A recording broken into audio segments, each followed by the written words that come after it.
Unit of rate constant. आपके पास इस chapter में बहुत सारे न्यूमेरिकल्स होंगे और बहुत इजी होंगे, तो ये चैप्टर आपकी न्यूमेरिकल्स बिल्कुल अच्छे से स्कोर करने का है। इसके न्यूमेरिकल तो किसी हाल में गलत होने ही नहीं चाहिए बोर्ड लेवल पे। तो बेटा न्यूमेरिकलों में कई बार आपको ऑर्डर ना बता के और आपको पर्टिकुलर रेट कांस्टेंट या स्पेसिफिक रेट की वैल्यू दे देता है। वो स्पेसिफिक रेट जो है वो आपको बहुत सारी न्यूमेरिकल सोल्व करने में मदद करती है, क्योंकि उसकी जो यूनिट होती हैं वो यूनिट से आप अंदाज़ा लगा सकते हैं, आप इंड्यूस कर सकते हैं कि भाई इसका ऑर्डर है कितना। तो बेसिकली आपके लिए रेट और रेट कांस्टेंट दोनों की ही वैल्यूज़ निकालना बहुत ज़रूरी है। तो यूनिट ऑफ के एंड रेट। रेट तो सबको पता है भाई, रेट क्या है? Rate of change of concentration. तो कंसंट्रेशन डिवाइडेड बाय टाइम, यही होगी ना जी रेट। तो ये तो वैल्यू हमेशा फिक्स रहेगी इसकी यूनिट, क्योंकि कंसंट्रेशन यूनिट क्या होती है? मोलैरिटी कैपिटल एम, और टाइम की सेकेंड इनवर्स, है ना। और मोलैरिटी की क्या होती है भाई? आपके पास यूनिट नंबर ऑफ मोल्स पर आपके पास हाँ जी चेंज इन वॉल्यूम।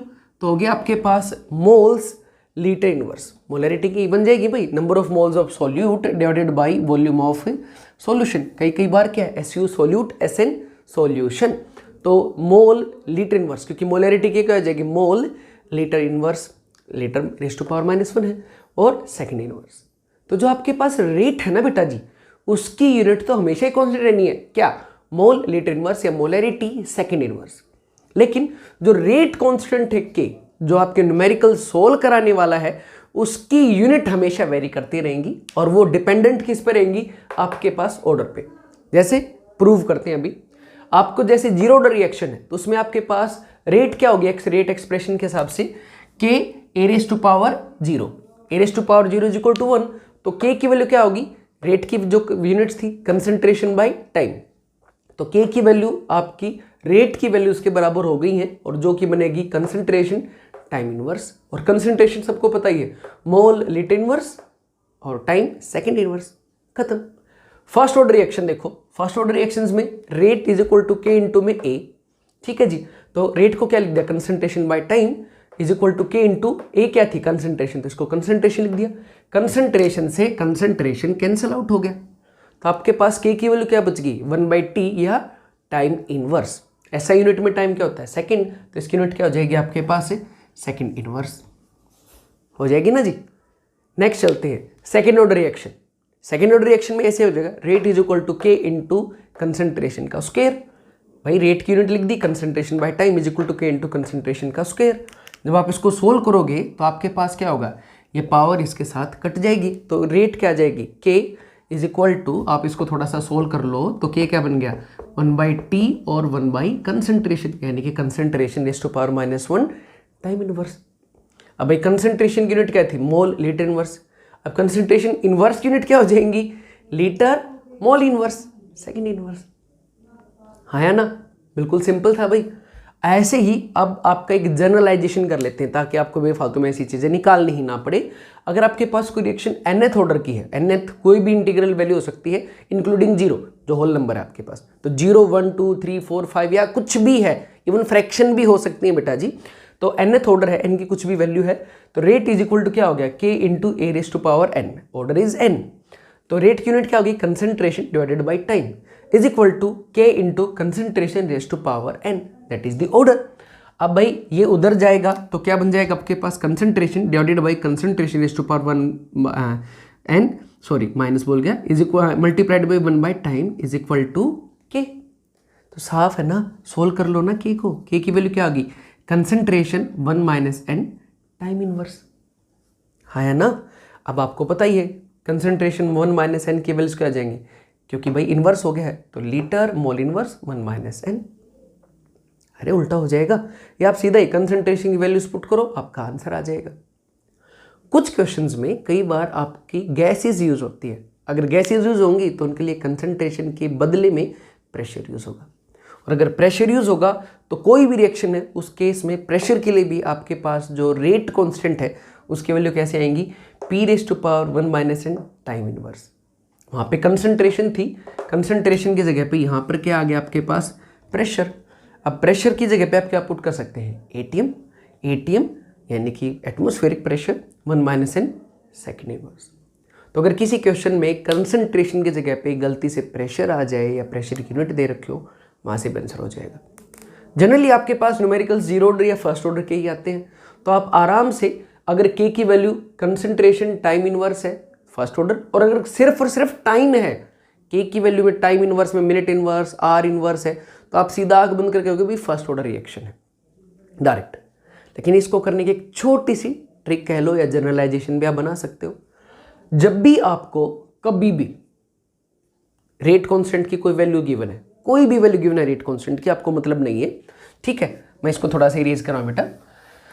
मान लो आपको रेट कांस्टेंट की वैल्यू गिवन है litre raise to power -2 mole, litre raise to power 2 mole -2 और सेकंड इनवर्स, कुछ भी ऐसे वैल्यू गिवन है, तो आपको क्या करना है, जो भी आपके पास लीटर की पावर्स है, क्या बेटा जी, जो भी, ध्यान देना, वॉल्यूम की जो भी पावर है, मैंने यहीं से छोटी सी एक ट्रिक बना रखी है, उसके अंदर एक जोड़ दो, that will be your order.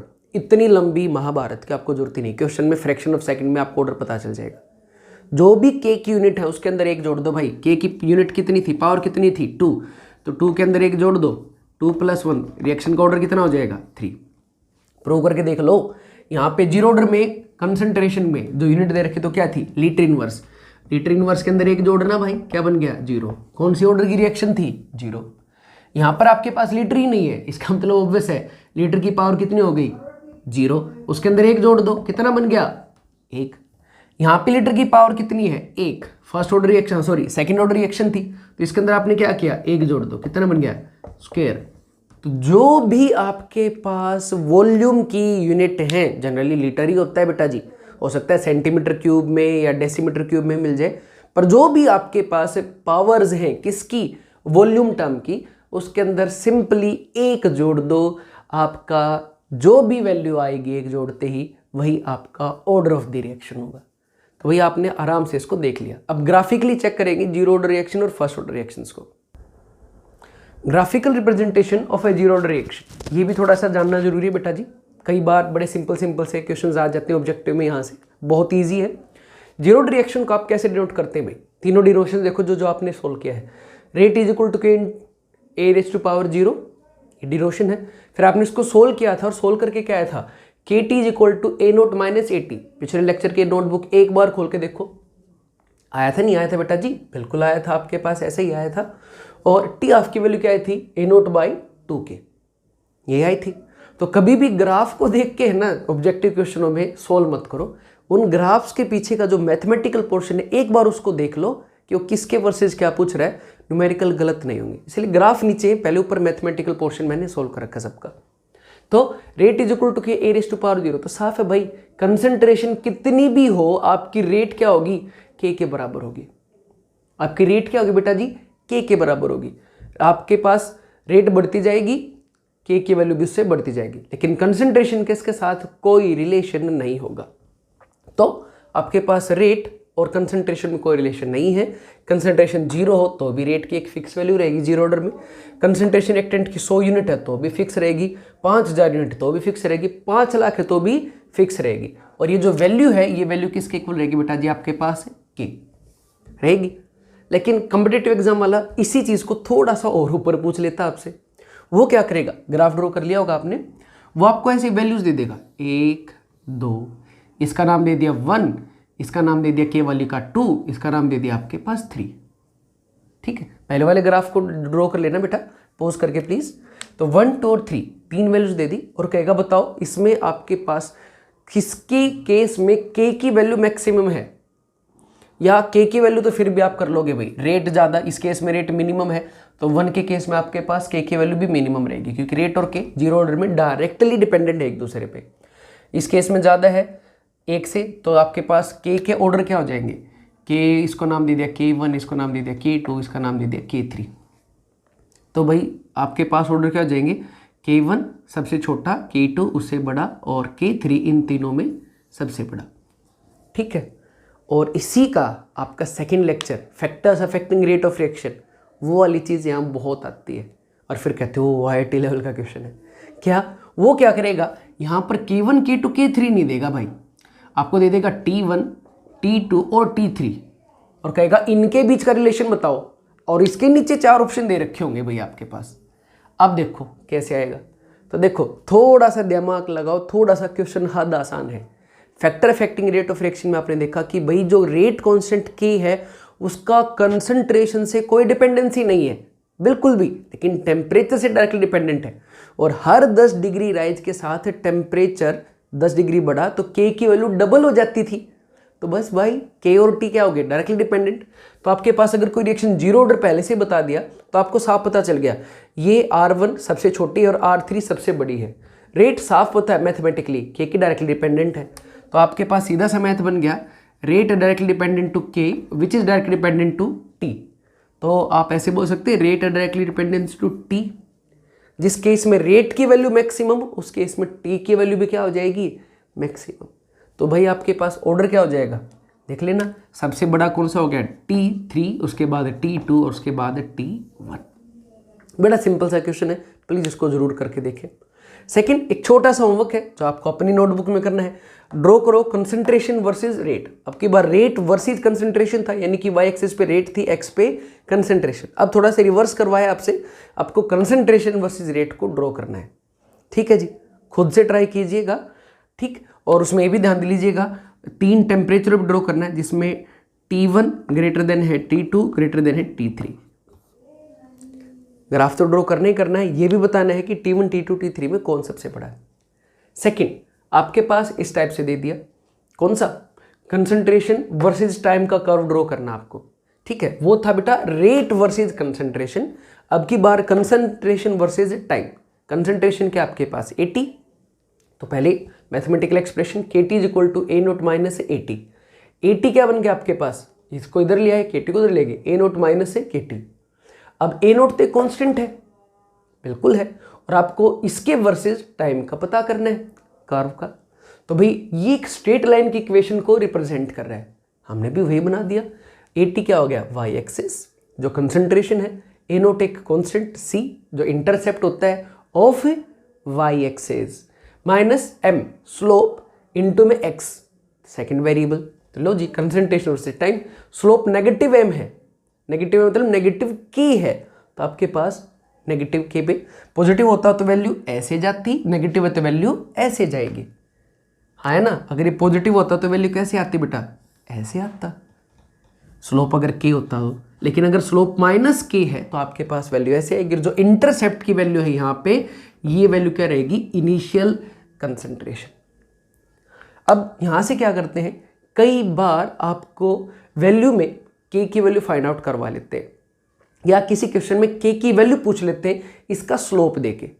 तो मान लो के की वैल्यू आपको दे दी 1.4 इंटू 10⁻³ के की वैल्यू या स्लोप की वैल्यू। तो बेसिकली जो स्लोप की वैल्यू आपके पास दे रखी होगी उसी से आपके पास क्वेश्चन निकल जाएगा। कर लोगे जी। तो हाँ, कई बार इन क्वेश्चनों में स्लोप दे दिया जाता है और आपसे रिएक्शन में टाइम निकलवा लेते हैं। ठीक है, तो आप आराम से निकाल लोगे टाइम निकालने के लिए, क्योंकि कंसंट्रेशन ऑलरेडी आपको दे रखी होगी। स्लोप आपको ग्राफ से दे देगा बंदा। ठीक है, ग्राफ में आपको स्लोप दे दिया जाएगा, इसका स्लोप कितना है, तो उसको वैल्यू को पुट कर देंगे यहाँ पर, और इस इक्वेशन में जैसे m की वैल्यू पुट करोगे आपके पास टाइम की वैल्यू आराम से आ जाएगी। तो ऐसे क्वेश्चन पूछे जा सकते हैं। थर्ड और सबसे सिंपलेस्ट, T½ वर्सेस में कंसंट्रेशन, इनिशियल कंसंट्रेशन का आपको कर्व ड्रॉ करना है। ध्यान दीजिएगा, इनिशियल कंसंट्रेशन का नहीं, क्योंकि कंसंट्रेशन से हाफ लाइफ का कोई लेना देना ही नहीं है। फर्स्ट ऑर्डर जीरो ऑर्डर के लिए, जीरो ऑर्डर के लिए T½ क्या थी भाई, A0/2K। कंसंट्रेशन से नहीं, इनिशियल कंसंट्रेशन से T½ का रिलेशन है। तो भाई आपने इसी को लिख लिया, y = mx + c। तो आपके पास y एक्सिस पे आ गया हाफ टाइम, और x एक्सिस के ऊपर आ गया आपके पास इनिशियल कंसंट्रेशन, और स्लोप कितना हो गया इसका 1/2K। तो अगर आपको स्लोप दे दे तो आप k की वैल्यू निकाल लोगे, बिल्कुल, जो भी जैसे यही दे रखा आपको भाई, स्लोप दे दिया तो आप क्या करोगे, 1.4 into 10⁻³ is equal to 1/2K। आपके पास k क्या आ जाएगा बेटा, 1/1.4 इंटू 10⁻³ इंटू में 2 हो जाएगा, नहीं हो जाएगा बेटा, सिंपल है ना। तो कई बार क्वेश्चनों में ऐसी छोटी मोटी चीज़ें आपसे पूछ ली जा सकती हैं, ऑब्जेक्टिव में तो स्पेशली। तो भाई साफ दिख रहा है y = mx + c, भाई कोई इंटरसेप्ट तो है ही नहीं। देखना y = ये स्लोप 1/2K और A0 ये x एक्सिस वेरिएबल, तो सी तो है ही नहीं, इसका मतलब ग्राफ क्या होगा, straight line passing through the origin. तो आपके पास एक कर्व आ गया। तो ये थे आपके पास जीरो ऑर्डर की ग्राफिकल रिप्रेजेंटेशन जो आपको कई बार छोटे छोटे कॉम्पिटिटिव एग्जाम्स में काम आ सकती है। होपफुली समझ में आ गई होगी, प्लीज नोट इट डाउन। और अब हम करेंगे फर्स्ट ऑर्डर काइनेटिक्स की वैल्यूज। फर्स्ट ऑर्डर में देखो बेटा जी, अब की बार फर्स्ट ऑर्डर में छोटे छोटे आपके पास 4 कर्व्स हैं, बड़े नहीं है, ज़्यादा नहीं है, बिल्कुल आसान है। जैसे पिछली बार की तरह ही करते हैं। फर्स्ट कर्व आपके पास रेट वर्सेज में कंसंट्रेशन, रेट वर्सेज कंसंट्रेशन क्या रहेगा आपके पास, तो एक्सप्रेशन क्या है इसका, rate is equal to k into A raise to power 1। Graph बना लेते हैं, y is equal to M X plus C, C तो कुछ है ही नहीं क्योंकि ये रहा m, ये रहा आपके पास x, रेट वर्सेज में कंसंट्रेशन। ठीक है जी, तो सी नहीं तो आपके पास straight line passing through the origin, intercept की वैल्यू तो 0 है, तो आपके पास इस तरीके से आ जाएगी। और स्लोप साफ दिख रहा है, स्लोप की वैल्यू क्या है आपके पास से k हो जाएगा जी, बिल्कुल सिंपल है। दूसरा आपके पास कर्व निकालते हैं initial concentration versus time, initial concentration versus time.